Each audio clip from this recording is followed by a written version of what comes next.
এই মুহূর্তে কমলাপুর রেলওয়ে স্টেশনে আছেন reporter Nazmus Salehi, BRTC bus কাউন্টারে শফিকুজ্জামান রুবেল এবং সিলেট রেলওয়ে স্টেশনে আছেন সহকর্মী অপু বণিক। সরাসরি প্রথমে যাচ্ছি নাজমুসের কাছে। এখন পর্যন্ত কোনো স্বস্তির খবর নেই রেলপথের যাত্রীদের। সারা দিন ভোর আজকে দফায় দফায় মিটিং হয়েছে, বৈঠক হয়েছেন।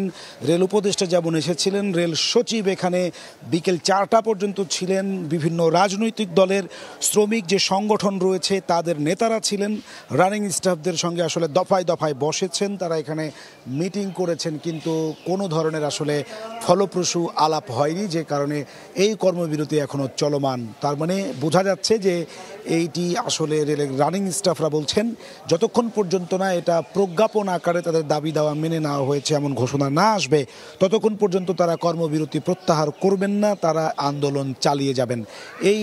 এই দাবির পক্ষে তারা আসলে দিনভর খণ্ড খণ্ডভাবে মিছিল নিয়ে এসেছেন, মিছিল করেছেন এবং তাদের দাবি দেওয়া আসলে তারা বারবার একই কথা উপস্থাপন করেছেন।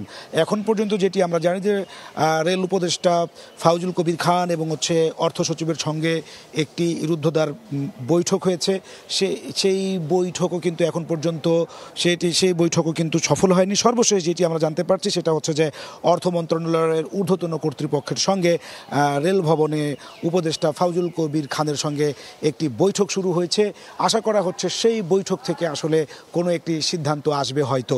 সেই বৈঠকের দিকেই তাকিয়ে আছে এখন দেশের রেলের যারা যাত্রী তারা এবং যে রেল যোগাযোগে যারা বিভিন্ন গন্তব্যে যাওয়ার জন্য ঘর থেকে বের হয়ে এসে রাস্তায় বিপাকে পড়েছেন তারা। তবে এখন পর্যন্ত সেই বৈঠকে ফলপ্রসূ কোনো কিছু হয়নি। তবে আমরা যেটা জানতে পারছি, রানিং স্টাফদের বিভিন্ন সূত্রের সঙ্গে আমি কথা বলে যেটি জানতে পারছি, তারা বলতে চাচ্ছেন সেটি হচ্ছে যে তারা আর কোনো ধরনের মিটিং বা আর কোনো ধরনের বৈঠকে তারা অংশ নিতে চান না। রেল ভবনেও যে বৈঠকটি শুরু হয়েছে সেই বৈঠকেও আসলে রানিং স্টাফদের কোনো প্রতিনিধি সেখানে যুক্ত হননি। তারা বলছেন তাদের দাবি একটাই, তারা জানিয়ে দিয়েছেন পরিষ্কারভাবে সেই পক্ষে রেল এবং অর্থ মিলে যে সিদ্ধান্ত নিবে সেটা যদি তাদের পক্ষে না আসে তারা সেই কর্মবিরতির যে আন্দোলন চলছে তারা সেটা চালিয়ে যাবেন। তারা রেল ভবনে শ্রমিক প্রতিনিধিরা কেউ আসলে যোগ দেননি। এই ছিল আমার কাছে কমলাপুর রেল স্টেশন থেকে সর্বশেষ। এবং রেলের যাত্রীদেরকে সড়ক পথে পরিবহনের জন্য রেলপথ মন্ত্রণালয় বিআরটিসি বাসের ব্যবস্থা করেছেন সেই খবর জানাচ্ছেন সহকর্মী শফিকুজ্জামান রুবেল। কর্মবিরতির ফলে মূলত ট্রেন চলাচল বন্ধ সারা দেশে, তার যারা টিকিটধারী রয়েছেন তাদের জন্য যেই অল্টারনেটিভ বিআরটিসি বাস এই রেল স্টেশনের সামনে আপনি দেখতে পাচ্ছেন যে অপেক্ষা করছে।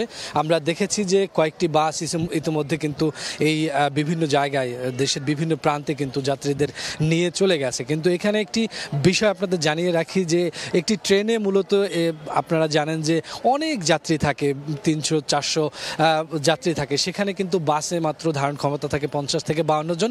সেক্ষেত্রে একটি বিড়ম্বনা আমরা দেখছি, একটি সমস্যার সম্মুখীন হচ্ছেন যাত্রীরা আসার পরে, কারণ সামান্য কিছু যাত্রীরা চলে যাওয়ার পর একই টাইমে একই শিডিউলের যাত্রীরা কিন্তু যেতে পারছেন না। সেক্ষেত্রে একটা ঝামেলা যেরকম তৈরি হচ্ছে। আরেকটি বিষয় হচ্ছে যে দেখা যাচ্ছে যে মাত্র 20টি বাস এই কমলাপুর রেল স্টেশনের সামনে থেকে যাত্রীদের নিয়ে যাচ্ছেন বিভিন্ন জায়গায়, এবং বিমানবন্দর থেকে এখন পর্যন্ত আমরা যতদূর জানি যে 10টি বিআরটিসির বাস নিয়ে যাচ্ছে।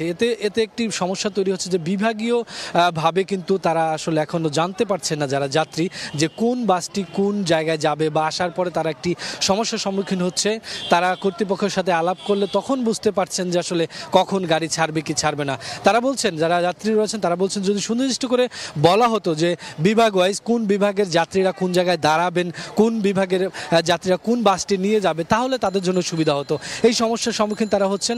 এর ফলে এবং শিডিউল বিপর্যয়ের যে ঝুঁকি ছিল, একটু আগে যারা এসছেন, বিশেষ করে যারা সিলেট ময়মনসিংহ চলে যাবেন, যারা চট্টগ্রামে যাবেন সেই যাত্রীরা কিন্তু দেখা যাচ্ছে যে সেই যাত্রীর সংখ্যাটাই বেশি। তারা একটি বাস কিছুক্ষণ আগে ছেড়ে গেল, বা অন্য যে যাত্রী রয়েছেন তারা এখানে অপেক্ষা করছেন। তো সব মিলে বলা যায় যে সেবাটাকে, অল্টারনেটিভ সেবাটাকে তারা স্বাগত জানালেও সমস্যার সম্মুখীন হচ্ছেন মূলত এসে তারপরে মিস ম্যানেজমেন্টের কারণে।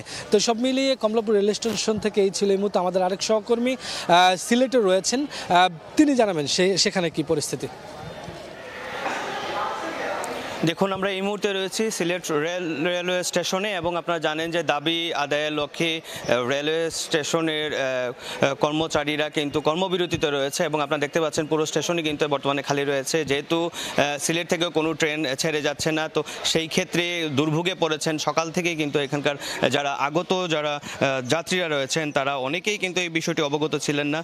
পাশাপাশি আরেকটি জিনিস আপনাদেরকে জানিয়ে রাখতে চাই যে আসলে গতকাল সোমবার মধ্যরাত থেকে কিন্তু ট্রেন পরিচালনায় যুক্ত কর্মচারীরা কিন্তু কর্মবিরতিতে রয়েছেন এবং সংশ্লিষ্ট সূত্র যেটি বলছে যে জটিলতা শুরু হয়েছিল 2022 সালে এবং তখন অর্থ মন্ত্রণালয় জানিয়ে দেয় যে রেলের রানিং স্টাফরা যে বাড়তি সুবিধা পান তা আর দেওয়া হবে না এবং অবশ্য পরে রানিং স্টাফ এবং রেল কর্তৃপক্ষ অর্থ মন্ত্রণালয়ের মধ্যে দর কষাকষির মাধ্যমে কিছু সুবিধা ফিরে পান কিন্তু রানিং স্টাফরা। পরবর্তীতে রেল কর্তৃপক্ষ এবং মন্ত্রণালয়ের মধ্যে কিন্তু এই দর কষাকষির জের ধরেই কিন্তু আসলে এই ক্ষোভটা কিন্তু জমা হয় এবং ব্রিটিশ আমল থেকে যে চলে আসা যে সুবিধা পুরোপুরি পুনর্বহাল চান রানিং এই স্টাফরা, এমনটি কিন্তু তারা জানিয়েছে এবং এই দাবিতেই কিন্তু আসলে মূলত কর্মবিরতি চলছে এবং এদিকে রেল কর্তৃপক্ষ আলোচনার মাধ্যমে সুরাহা করার চেষ্টা চালাচ্ছে। তবে মঙ্গলবার দুপুর পর্যন্ত কোনো সুরাহা আসেনি, এমনটি আসলে আমাদের কাছে খবর এসছে এবং সংশ্লিষ্ট সূত্রগুলো বলছে যে রানিং যে স্টাফরা রয়েছেন তারা আসলে ট্রেন পরিচালনায় খুবই গুরুত্বপূর্ণ ভূমিকা রাখেন এবং বিশেষ করে চালকেরা কাজ না করলেও কিন্তু ট্রেন চালানোর বিকল্প কোনো ব্যবস্থা নেই। এবং আরেকটি বিষয় যেটি বলতে চাই, এবং দৈনিক 8 ঘন্টার বেশি যে কাজগুলো তারা করছেন, তো এই কাজগুলো কিন্তু সাধারণভাবেই কিন্তু জমা হয় এবং ব্রিটিশ আমল থেকে চলে আসা এই সুবিধাগুলো কিন্তু তারা পাচ্ছে না, বিদায় মূলত এই দাবিগুলো তারা উত্থাপন করেছেন। তো সিলেটের স্টেশন থেকে এই ছিল আমার কাছে সর্বশেষ। ঢাকা ও সিলেট থেকে যোগ দিয়েছিলেন সহকর্মীরা।